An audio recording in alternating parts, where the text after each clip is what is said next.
Dr. Cordolino? Here. Mrs. Fano? Mr. Palma? Here. Mr. Petrosino? Here. Mr. Rappaport? Mrs. Smith? Here. Ms. Zuckerman? Here. Mr. Daughtry? Dr. Modrak? Here. Ms. Emmer? Mr. Blumenthal? Here. Okay, pledge allegiance, please. I pledge allegiance to the flag of the United States of America and to the republic for which it stands, one nation, under God, indivisible, with liberty and justice for all. It is a quiet room tonight. Mr. Blumenthal, your report, please. So, in the past for MTHS, the first pep rally of the MTHS 2025 to 2026 school year was held on September 19th. It was a success with multiple fun events: flag football, three-legged race, tug of war, and a relay race consisting of 5 legs: potato sack hopping, golf ball on a spoon, apple bobbing, mummy wrap, and a whipped cream eating contest. Back to school night and the club fair was held on Thursday, September 18th. Students were able to browse through club tables at the club fair during lunch. Club fair resumed at 6:30 p.m., a half hour before the back to school night began at 7 p.m. Ambassadors from the Student Council, Key Club, NHS, PAL, and PAL assisted parents with navigating the school. And then October 14th, MTHS was a SAT testing location. For sports, Montville Volleyball had a game today against West Morris at 4 p.m. Their current record is 0-14. Girls tennis had their senior night last night against Old Japan and won. Their record is now 10-6 with a state tournament quarterfinal game today. Field hockey won their game against Academy of St. Elizabeth yesterday. Their record is now 4-5. Boys soccer is 10-3 as they play Morristown in the second round of the Morris County tournament today, and they lost 2-1 in overtime. Girls soccer had their second round of the Morris County tournament today, and they are up 2-0. Their record is currently 7-3, and then football is 3-2 with a game this Friday against West Morris. For future, homecoming will be on Thursday, October 16th in the cafeteria. The night will start at 7 p.m. and end at 10 p.m. Sorry. The theme for the dance will be Under the Lanterns. Senior portrait retakes will take place on October 15th to the 16th. Information to make an appointment is found on Google Classroom. Underclassmen photos will take place this week on the 9th and 10th. It will be happening during gym in the auditorium. College fair will take place on October 23rd in the MTHS cafeteria. Over 40 schools will be attending, and students will be able to walk and talk to their college advisors there. Good. Thank you. Wonderful. Thank you very much. Do you have any follow-up? Yes, just moving on. This week is the Week of Respect. The district is conducting age-appropriate lessons and activities in different classrooms as well as the schools. This is for the New Jersey's anti-bullying law that requires this Week of Respect. These lessons and activities focus more on basic rules of respect and kindness in the grades K through 2, with an emphasis on trying to recognize and respect individual differences with the kids. Students grade 3 to 5, they learn more information about bullying. They try to be more of an upstander as opposed to a bystander, learning about differences between conflict and bullying and things like that. Just some of the ideas that are going on in some of the schools, as more of the elementaries right now. They list the ways they can show respect at the school. They do something that makes themselves feel proud. They practice listening, really listening when someone's talking to them. Do something kind for somebody. At the high school, they have here in the media center, they have slideshows going on all times about respect, and it's also anti-bullying and different messages. They have messages all in the morning during homeroom for students and staff members who are reading different things throughout the week. So we have a whole bunch of activities, lessons, and things going on this whole week as we recognize this week. So we're proud of what they're doing, and we're getting the message across. That's it. You want to give a quick update about construction? The district had started doing construction during the summer on a number of the buildings, including the high school, William Mason, and Woodmont, in order to add security vestibules to the front of the buildings, as it has done at Lazar and Cedar Hill. The projects at William Mason, Woodmont, and the high school are moving along as planned and have a substantial completion date of October 31st. Hilldale is currently delayed as there was an issue with the contractor, and we are in the process of attempting to resolve those issues in order to start moving on Hilldale again. The other kind of work that was being done throughout the district is that we had been doing painting, landscaping, and William Mason Playground was under construction in order to shore up the surface so that a new playground can be put on there. A contractor will start working on that particular project probably starting next week, and will finish just before the break for Teachers Convention. Okay, thank you. Okay. Is that Yeah, great. great?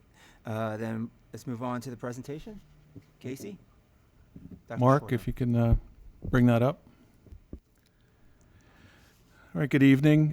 This evening, I'm going to share with the board the annual report of student performance, which generally focuses on the test score results of the NJSLA for the most part, but we also look at some of the accomplishments overall through clubs, activities, sports, music, and the arts. So we touch a little bit on everything tonight. One thing I think worth noting is that this is, actually last year was the last year of the Pearson test that we've been taking for several years. We're entering a year into a new test. It's a test that was taken over by a company called Cambia Assessments. It's no longer Pearson. So the state of New Jersey very haphazardly rushed out information late this summer that districts are required to field test in the fall in preparation for the first administration of the new test in the spring. So we will be testing grades 4 really through 12 for the most part for a couple of days in the fall as a field test. It won't count, but it'll inform the assessment for the spring administration. And that's set to happen towards the end of October into early November, depending on the levels. So we're still receiving information about the test. It doesn't give school districts a lot of time to prepare for it, but it's something that we have to deal with, and it's a reality. So that's something you might be hearing about a little bit as we close October and enter into November. But into the last year's presentation for school performance, the NJSLA is the first thing that we're going to talk about. And just a reminder, there are 5 performance levels that we're going to talk about tonight. And every year we focus generally on level 4 and 5. Level 4 being meeting grade level expectations, and level 5 exceeding grade level expectations. So as we move through each one of those subject areas, those are the 2 levels that we will focus on. The first one being the English language arts and literacy.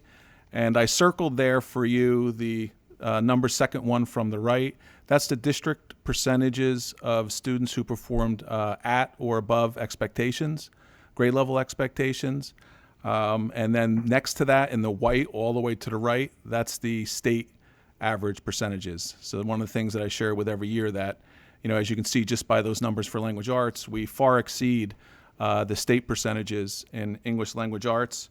And if anything else we took away from the 2025 testing is we're very consistent. Generally, across all grade levels, we pretty much broke even, where we're up a percentage point or 2 in 4 grade levels, and we were down slightly in 3 grade levels. So, and when I say up and down, I'm talking 1, 2, 3, maybe percentage points on average, which really isn't that statistically significant, as we move across. So consistency is good, plus or minus 1 or 2 in some grade levels and minus 1 or 2 in other grade levels for language arts. For mathematics, similar consistency. Overall, we were up in 5 grade levels. We were down in 2 and stayed the same in 2. One of the areas that I guess sort of jumped out a little bit, which was more than a single-digit drop, was in 8th grade mathematics. So that area and looking at that cohort of students, that's something we're going to pay particular attention to, because that's a little bit more of a decrease than we typically see. Although we did go up 12 percentage points in geometry. So again, it kind of balances itself out a little bit as far as overall performance. But generally outside of those 2 areas, we were pretty consistent across grade levels based on the past performance of the last several years. Next is science, and remember those grades are only 5, 8, and 11 for science. And again, you can see the state averages on the right side, 30, 19, and 31, and then you can see our district, in the circle there. In these areas, we did increase in 5th grade and 8th grade by a percentage point compared to last year. And in grade 11, we did decline, 3 percentage points compared to last year, but we're still, performing 20 percentage points above state average in the science scores. We also have to share and break out into subgroups. So our first subgroup is special education and English language arts. All the way to the right is the district performance. The state doesn't release state comparisons in the area of special ed, so they just give the overall, which I share on the first few slides. So overall, very similar performance in special ed also with our students, pretty consistent. We were up in 3 grade levels. We were slightly down in 3 grade levels, and we stayed the same in 1 grade level. So again, all a matter of 2 or 3 percentage points. We did have a nice increase in 3rd grade of 9 percentage points. But we did see a little bit of a dip in grade 9 of a minus 7 percentage points. But overall, we stayed relatively consistent in English language arts in the subgroup special education. In mathematics, it was more of an upside here compared to last year. We increased in 5 out of the 7 grade levels.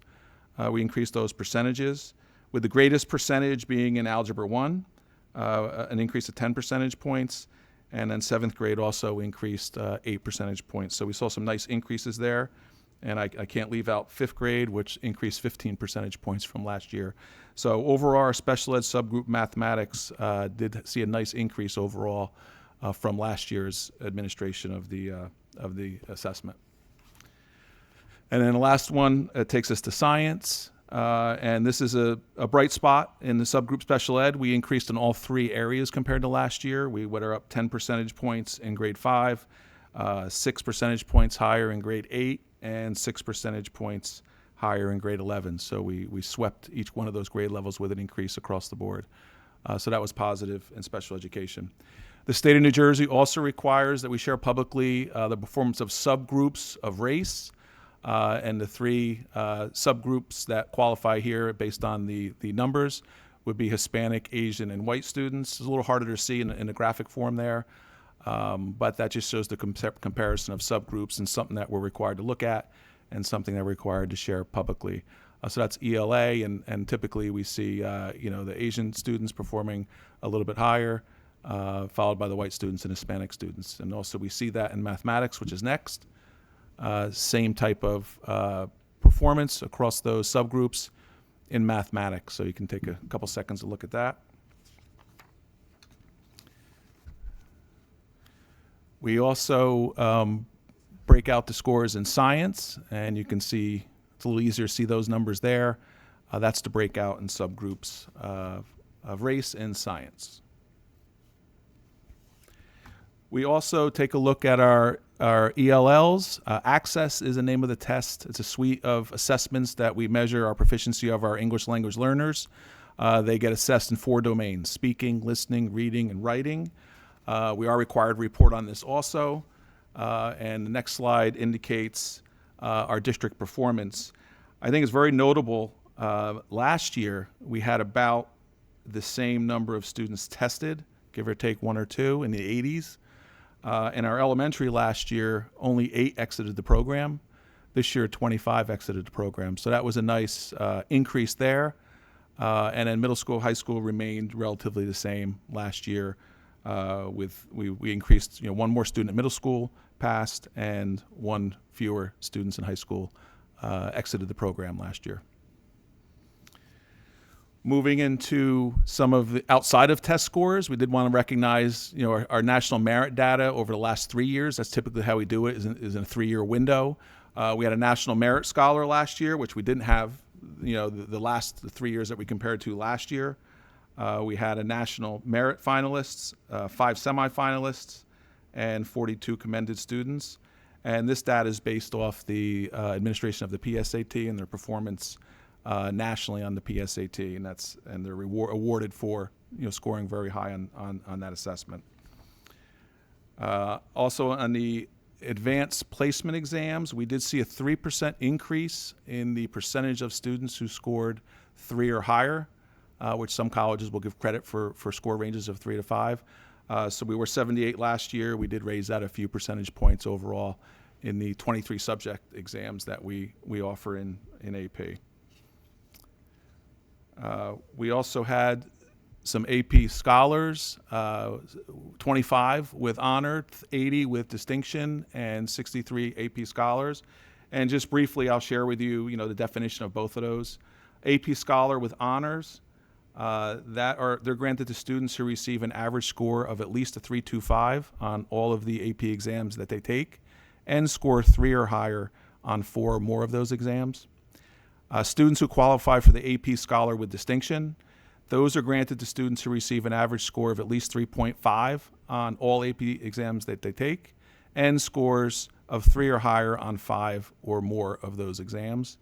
And then finally, AP Scholar designation, that's granted to students who receive scores of 3 or higher on 3 or more AP exams. So our numbers are pretty robust usually as we do this annually in those areas.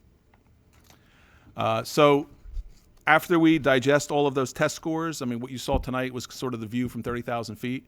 The data that the state provides us on top of what you saw tonight is much more in depth and breaks it down by question and by curriculum area.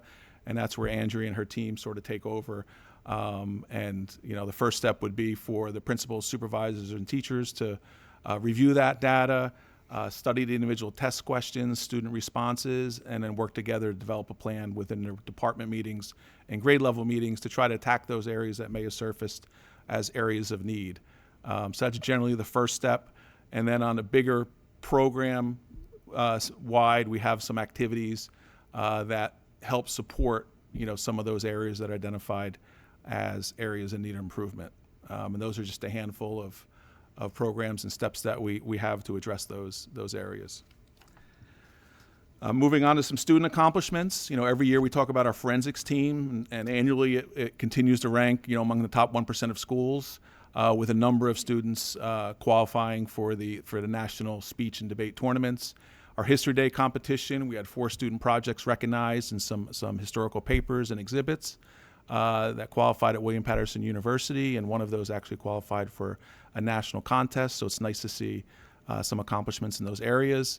And music and theater also are areas that we continue to excel. We had some students were selected for various regional orchestra and choir and all-state choir recognitions. And then, of course, in theater, we also had a couple of students selected as finalists for the Speech and Theater Association competition. So it's always nice to see that broad range of spectrum in the arts. Our FBLA club continues to place students in the top 10 in the state competition, and many of those students were recognized nationally. With one group was recognized in the top 10 nationally, so we continue to do well in FBLA. And a lot of these clubs surface every year. Those are some of our stronger performing clubs. Visual arts, same thing. We did have a student selected for an art exhibition at the Morris Museum, and a number of pieces that were selected for the Blackwell Street student exhibit too. So some nice recognition for our students in the area of the arts. Athletics, focus on team competitions. Those sports ranging from conference championships, county semifinalists, sectional champions in golf.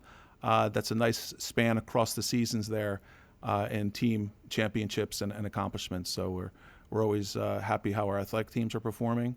And we had a couple individual achievements that were worth noting. We had a school record in boys cross country, and we had our first individual state finalist in girls wrestling this year, which is a growing program, and we're looking forward to growing and expanding that program. So just a couple notable achievements. We like to finish up with the class of 2025 graduates. We have 95% of our students attending college or university, and then you can see the breakdown of the other 5%, choosing the business, military employment, or a gap year. So those numbers are pretty consistent with last year's numbers as far as percentage that attend college or university. And I always like to include a list of 3 slides of the list of college acceptances in the last 3 years for the board and for the public to look at, when we post this on our website this week. So that's typically where we end up. If there are any questions. I'll gladly answer those or try to. No. Casey, I noticed you mentioned 8th grade math was a down year, but it looked to me like the whole state was down that year. So relative to that, I mean, were we pretty good? You were talking regular ed, correct? Yeah, so let me find it. 8th grade. Yeah, 8th grade, I had mentioned we had dropped 31%, which brought us to 52%. But I think to your point, John, what you're trying to make was that the level at the state is 21. So in comparison to all the other grade levels, that's on the lower side too. This is a hard test that year. How do they It's mess it up that bad? yeah, it's hard to There's no rhyme or reason. Yeah, year However, to year it I mean, they changes. change questions, they do different things, but I think all the districts saw a decline, or many districts saw a decline throughout the whole state. And our supervisor was trying to ask around and find out, and then until you get all the data back, then you can start trying to figure out what they changed. But those exams are gone now, so we're trying to focus on the future. Yeah, now, and one so- thing to keep in mind, that 8th grade math is 8th grade level math. So a lot of our students are maybe in algebra. So some of our most capable students are pulled out of the grade 8 assessment to test in the algebra and perhaps the geometry. So it kind of, it waters down a little bit of the stronger math students for that. So that's why I think across the state you see lower scores as well as in our district, because some of those more capable math students are pulled out taking those higher level tests. Gotcha. That makes sense. Just, Yes, yeah, Mike? yeah, not really a question. It's just, I guess it's more of a philosophical comment. I see we're going to have taken a new test next year, so it's going to be another haphazard rollout. And whenever we have these haphazard rollouts, you know what happens? The test scores will always go down. Everybody in this room, you heard it here first. Our test scores next year are going to go down a bunch, just like everyone else's are. This always happens in the first year of a rollout. I just look at the scores, and obviously we have a high-performing district. And in comparison with the state, we're doing very well. That's nice to know. And I still look at the raw numbers, and I see, 20% failing at certain levels, 30% failing at other levels, but then I look at the state, and I see 50% failing. The 8th grade science, what was it? I think we had 38% pass rate, and the state was 19. And I'm sorry, when you have a test and 80% of the students are failing it, I fail to believe that the problem is that students or the curriculum or the teachers or the schools. At some point, I think you have to start thinking the problem is the test. So we look at these things every year. We try to get the information we can out of them. And rather than looking at the scores, I think we've been correctly over the years saying, okay, this is the score. Now tell us why the scores are what they are, and tell us what we can do to improve learning, not necessarily just to improve the test scores, because if you're just trying to teach to the test, then you're really not teaching anything at all. So again, I'm happy with the report card. I'm happy with the way they are, but you have to take them with the grain of salt. There's a lot of negative in there, not only for us, but also for the state. And I just can't help thinking a lot of it's very unwarranted and probably very unfair. And it probably causes a lot of stress for some parents. They see that. That's not nice. Any other questions real quick? Okay, I had a couple real quick. You said that we're going to be piloting the test in the fall. Are we going to be losing days of instruction because of that? Yeah, I wouldn't know about necessarily full days, and the high school's going to have to do some changing of the schedule. But the elementary and middle school, it'll impact their days, so some instruction will be lost, but not full days, not like the regular administration of the test. The field test is a little bit less than a normal administration would be, but yeah, it's going to take a couple of half days probably. So are we going to be putting in half days for this? Not for the right now, not for the middle school and elementary schools. The high school, I think, is going to change their schedules around a little bit, which they're figuring But out the now. students will stay there the entire day. To be determined. To be determined. So for some students may not have to come in. There might be a delayed start for them. Right. But the ones that are taking the field test will come in and they'll be there the whole day, Okay. depending on what exactly. Yeah, the high school team is still working out those details because, like I said, this is sort of a rushed on us as the school year started. So a lot of districts are kind of scrambling to try to figure out the best time to take it. I know the high school's waiting till November I think the elementary and middle schools are going to look towards the end of October to try to, squeeze these 2 days in of testing. Okay. So is not every student taking the same test? No. Well, no, it's by grades. So at the high school, no, they're not all taking the same exact test or something like that. Well, like the science is only 3 grades out of all of our grades. So. Yeah, they're only field testing the English language arts and math, Okay, so not science. not the science. Okay. Okay, please keep us I informed. guess I'm a little confused as to, so every student wouldn't be taking the test the same allotted hours? You'd shuffle it Oh, around? and no, some that part, students no, would- yes. I just meant like, I don't know, seniors, I don't think they're taking it, right? Now, So some select so- seniors, depending on their math last year, I don't but want not to all. say anything, right? Yeah, not many of them. Right. Right. So some may take it, but not all, different things like that. Yeah. Oh, and the test is on what they learned last year? Yeah. Oh, jeez. Okay, just Right. keep And us again, this is informed. just a It's field test, so then they get the Okay. data, and then the real test comes in the spring. Okay, then a couple other quick questions. How many students participate in AP? I mean, there are a lot of people passing and getting 3s, 4s, and 5s. How many students Total actually? students? Yeah, how many total students do we actually have in AP classes? I don't have that number. Okay, we'll talk about it later. Yep. And then my last, another question was, how many are going into the military from last year? I get that question on occasion. Yeah, that I don't know. That's part of that 5%. I don't know how many Okay. individual students. I'll catch up with you later on Yeah, that one too. yeah. And then lastly, We usually don't get that granular for this presentation. okay, and then lastly, how do you use the standard tests for professional development? Do you use these test results for any kind of professional development? Andrea? Yes and no. Yes, so I'll take, for instance, the math department. So they'll get the evidence statement tables, and that takes the standards, and then it aligns it with what questions were aligned to those standards, and then how many of our students got that correct. So if there is a significant drop in one of those areas, then the department supervisor, in this case, Dr. Schwartz, might do some professional development in a department meeting to discuss how are we teaching that concept? Is there something different that we should be doing? And they'll Okay. talk through it and they'll discuss it. And if the teachers feel that they do need some more support with that, then we will absolutely provide it for them. Okay, thank you very much. And there were no other questions? Okay, so then let's move on. We already did the business administrator's report. All good? Yep. Did you have anything else, Tom? No, we're all good. Okay, let's move on to liaisons and representatives. Okay, facilities, finance, Karen? No report. Yep. Michelle, curriculum? No report. John, policy? No report, except that we removed some of the agenda items for second reading, noisemakers and electronics. The rest are to be second read tonight. Okay. Communication safety. Karen, delegate liaison, New Jersey School Boards. No, you had it. Yep. Just to remind everyone, that workshop is coming up on the 20th to the 23rd.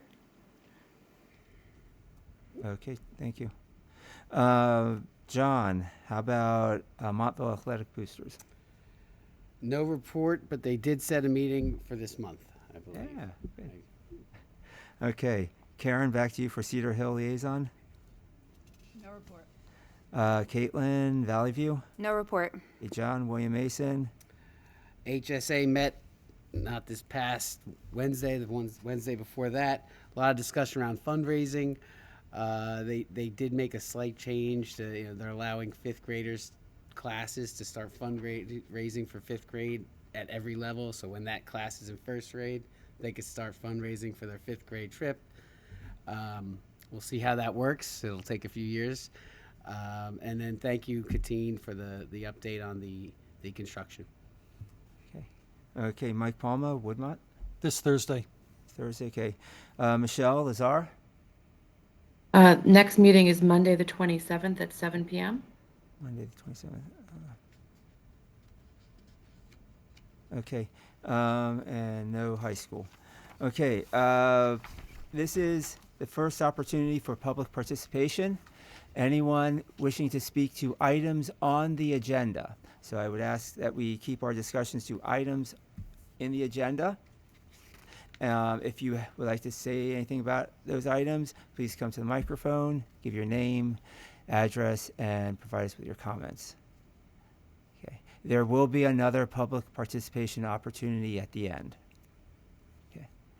Okay, seeing none, let's move on to, I need a consent resolution for items I through N. So moved. Second. Thank you. Any questions on the minutes? No. Section J, administration issues. K, facilities finance. Any questions? Any updates, by the way, anywhere? Okay. Section L, personnel. M, curriculum, instruction. And then any discussion on the policies that we have listed for voting tonight? Seeing none, I ask for a roll call vote. Mr. Palma? Yes. Dr. Cordolino? Yes. Mr. Petrosino? Yes. Mrs. Smith? Yes. Ms. Zuckerman? Yes. Dr. Modrak? Yes. Okay, so there was no closed session because we did not have a quorum tonight. Any old business from any of the board members? No. General board comments? Anything? Michelle, you're still here? General board comments, new business, anything from anyone? Okay, so now we move on to our second opportunity for public participation. Anyone wishing to speak on any subject at all, please come to the podium. Give us your name, address, and please remember that we limit comments to 5 minutes. Okay. Please come on up. You have to turn it on. Ma'am, no, you can't do that. No. Just, Give it to Casey. Here. Yeah, just give them all to Casey. Sorry about that. Yeah, no problem. Good evening, everyone. Hello, my name is Giovanni Geraldino. I live at 109 Pembroke Road, and I am the Chinese Honor Society president here at the high school. And this public session, I just want to talk about me and gentleman sitting over here, Danilo Contrition's trip to China this past summer. And we'll just talk a little bit about that.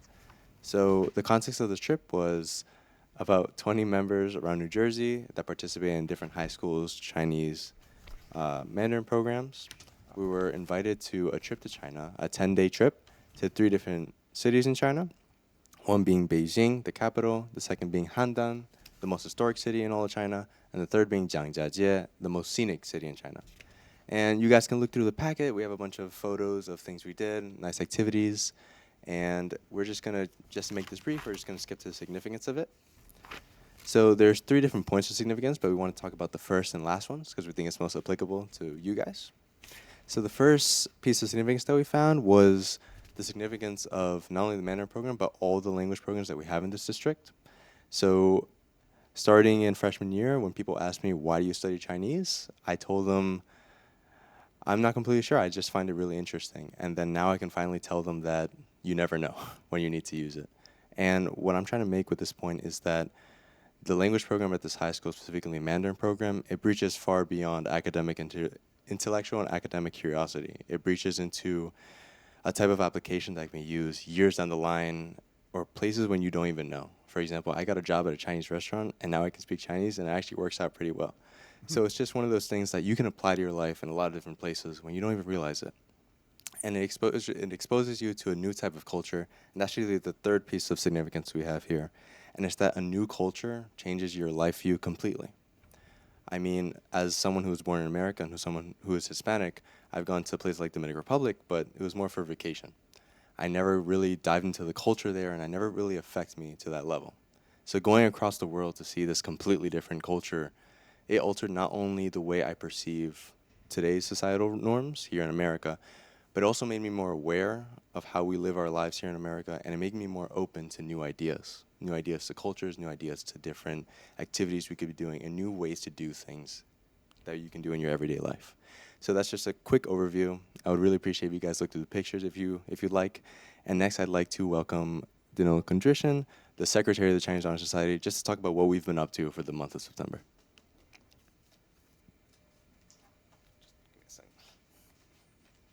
She's going to hand that out. Thank you, Gio. As he said, my name is Danilo Kondrishin, and I am the Secretary of the Chinese Honor Society.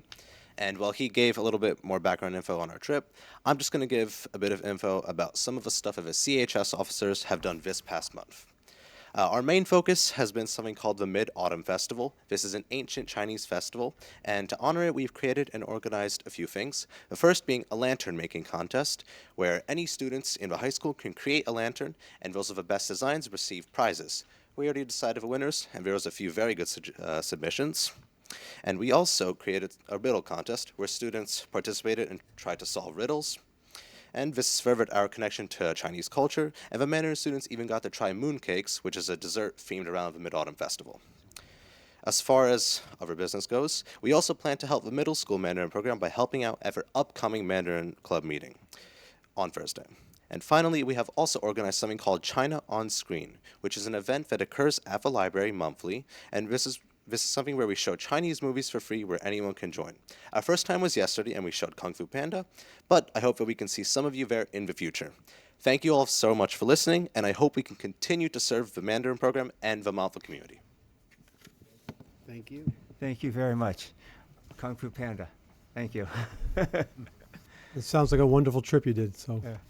great experience. Congratulations on that, and thanks for the update on everything else. Thank you. Yeah, it sounds very good. I remember watching old kung fu movies when I was in grad school in Chinese, so they're fun. Okay, are there any other comments? We have. Hi.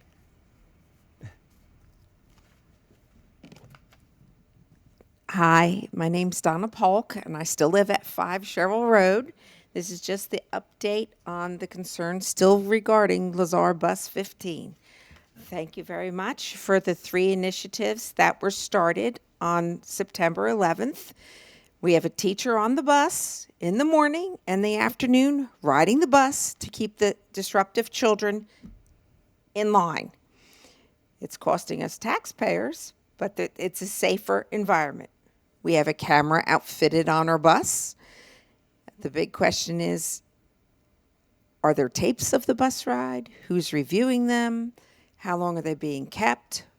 Are they being taped, or is it just there reviewed for a week, a month, the school year? Are they being transcribed? Have we seen a purpose to having the camera on the bus? And then the third was the assigned seating in an alphabetical order. Again, my son doesn't sit by any of his friends. He's riding the bus to ride with his friends. And then, thank goodness, assigned seating was lifted yesterday, which makes the bus more enjoyable for him because he gets to sit next to his children. My big question is, why are the disruptive students still on the bus? They've been instructed by the assigned teacher to behave when the loud talking is going on. Why is he subject to discipline for an action he's not involved in? Why is the loud talking being tolerated despite Montville's Code of Conduct stating otherwise on the bus, that loud talking will not be tolerated? Why are other buses not subject to the same rules? What consequences have been shown to disruptive children, besides my son being forced to participate in this initiative for better bus behavior? Again, I'm just asking for a safe and maybe enjoyable bus ride for my son. That's all I'm asking for. Thank you for looking into the 3 initiatives, and I'm hoping that we continue to progress in the right direction. Okay, thank you. Were there any other comments from the public in this section? Seeing none, I'll close public participation. do you want to address any comments? No, just like as you said, we have the initiatives and they've been keeping the students on the bus safe. I'm glad that we're able to, relieve one of the safety measures and have a little bit more freedom for the students. And we'll continue to monitor the situation as we move forward. And then eventually we want to have just normal bus rides with no monitoring on the bus. But until we feel that it's totally safe, we will continue with these measures until the appropriate time. Okay, thank you. Thank you. Okay, that takes care of our agenda. Have a good night, everyone. We'll see you in a couple of weeks. Ask for a motion to adjourn the meeting. So moved. Second. Thank you. Anyone opposed? Okay, there we go. Good night.